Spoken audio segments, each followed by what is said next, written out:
Most people imagine prehistoric humans waking up every morning with one goal: hunt.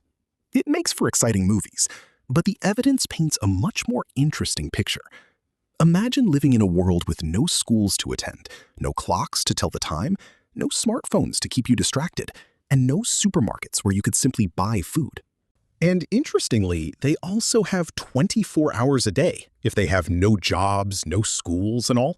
So what did they do all the day? We will discuss in this video. The day begins before the sun fully rises.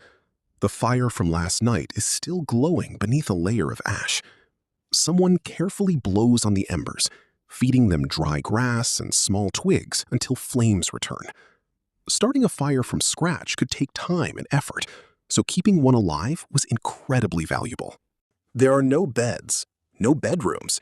People sleep close together around the fire, wrapped in animal skins or plant fibers, helping them stay warm and safe from predators. As daylight spreads across the land, everyone slowly wakes up. Children begin playing nearby. Older people stretch aching muscles. Adults quietly discuss the day's plans. No one checks a clock. Instead, the weather, the season, and the availability of food decide what happens next.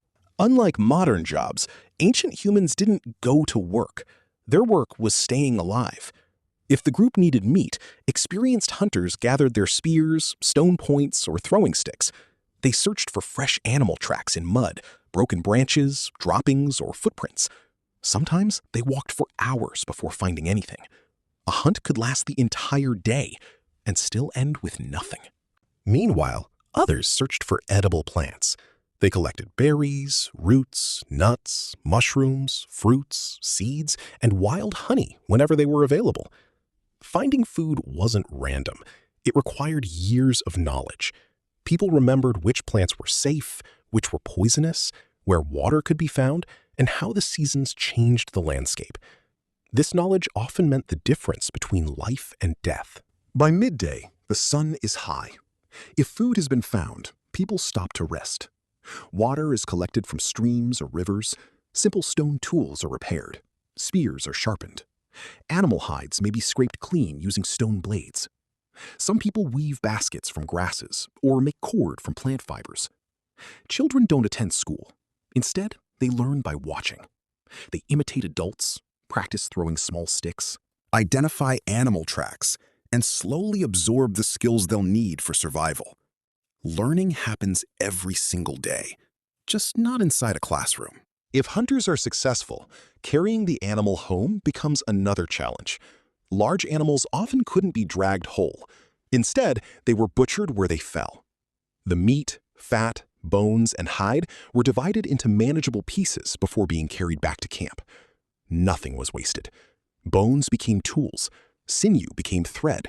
Hides became clothing and shelter. Even animal fat served as fuel or food. If the hunt failed, people simply kept searching. There was no supermarket waiting nearby. Some days were plentiful.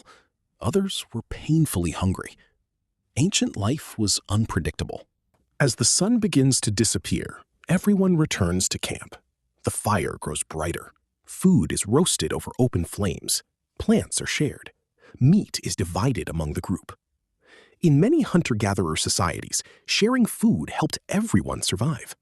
A successful hunter wasn't guaranteed to keep everything for themselves. Tomorrow, someone else might be the lucky one. After eating, people don't stare at screens. Instead, they repair tools, care for children, clean hides, or simply rest. As darkness spreads, stories begin. Older members of the group pass down knowledge through spoken stories. They teach where animals migrate, which plants heal sickness, how ancestors survived difficult winters, and the traditions that hold the group together. Without writing, memory becomes the library. Every story helps preserve generations of knowledge. Eventually, the fire burns lower. Some people remain awake for a while, watching the darkness beyond the camp. Predators still roam. The night is rarely silent. Owls call, insects buzz, distant wolves howl. Then, one by one, everyone falls asleep beneath the stars. Tomorrow, The same cycle begins again. No weekends, no holidays, no retirement.